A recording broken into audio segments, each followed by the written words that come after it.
हाय बेटा, डॉक्टर सिद्धांत हियर। और इस बारी मैं तुम लोगों के लिए हेरिडिटी का एक बड़ा इंटरेस्टिंग सा सवाल लेकर आया हूँ।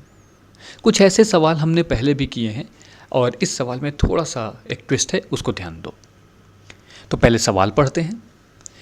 क्वेश्चन कह रहा है कि ह्यूमन बीइंग में मायोटोनिक डिस्ट्रॉफी एक ऑटोसोमल डोमिनेंट डिजीज़ है। एक व्यक्ति जो कि नॉर्मल है, उसकी शादी एक फीमेल से होती है और उस फीमेल के जो पिता हैं वो भी नॉर्मल हैं।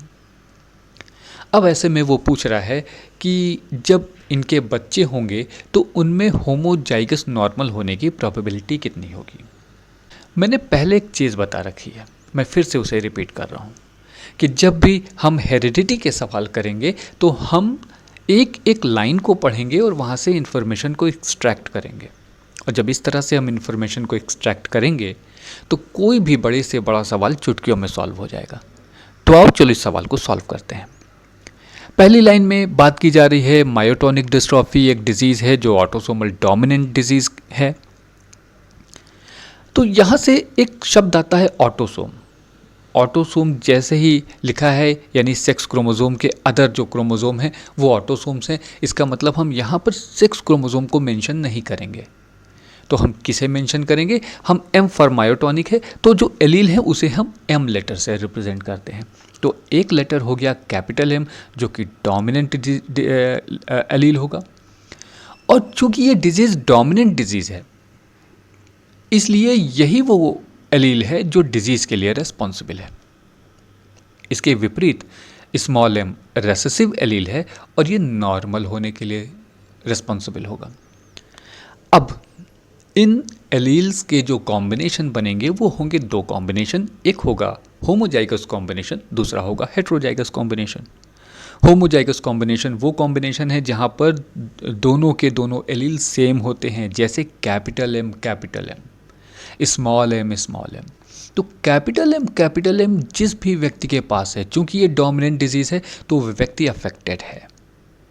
लेकिन स्मॉल एम जिसके पास होगा ये कैसा है? ये होमोजाइगस है और दोनों के दोनों एलील रेसेसिव हैं। इसका मतलब ये नॉर्मल व्यक्ति है। वहीं पर जो हेट्रोजाइगस कॉम्बिनेशन है जहाँ पर एक एलील कैपिटल एम है दूसरा स्मॉल एम है, ऐसा कॉम्बिनेशन जिसके भी पास होगा वो व्यक्ति अफेक्टेड होगा। अब देखो दूसरी लाइन में सबसे पहला शब्द आता है नॉर्मल मैन। तो सबसे पहले हम इस मैन का जीनोटाइप निकालते हैं और नॉर्मल होने के लिए हमने कह रखा है जब भी एलील स्मॉल एम होंगे तो नॉर्मल है। तो यहाँ पे कोई ज़्यादा माथापच्ची करने की ज़रूरत नहीं है। यहाँ पे सीधे सीधे हमें पता चल गया कि जो मैन है, जो नॉर्मल मैन है, उसका जीनोटाइप कैसा है? Small M. अब हम चलते हैं इस सवाल में आगे की तरफ।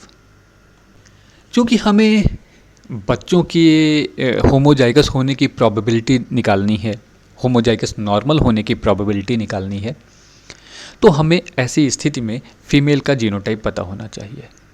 अब फीमेल का जीनोटाइप क्या है? फीमेल अफेक्टेड है। अब एक बात ध्यान दो, अफेक्टेड फीमेल कैपिटल एम भी हो सकती है, कैपिटल एम स्मॉल एम भी हो सकती है। दोनों ही कॉम्बिनेशन फीमेल को अफेक्टेड बना रहे हैं।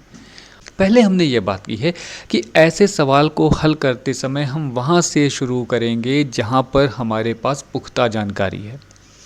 और वो पुख्ता जानकारी क्या है? वो है नॉर्मल फादर होने की।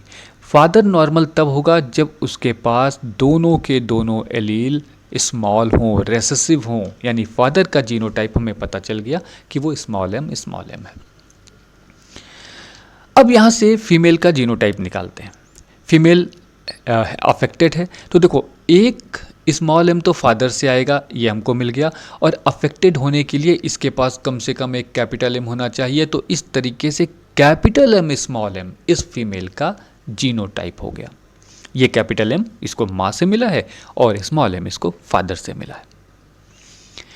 अब इस सवाल के आखिरी पड़ाव पर चलते हैं जहाँ पर हमसे पूछा जा रहा है कि ऑफस्प्रिंग्स में होमोजाइगस नॉर्मल होने की संभावना कितनी है।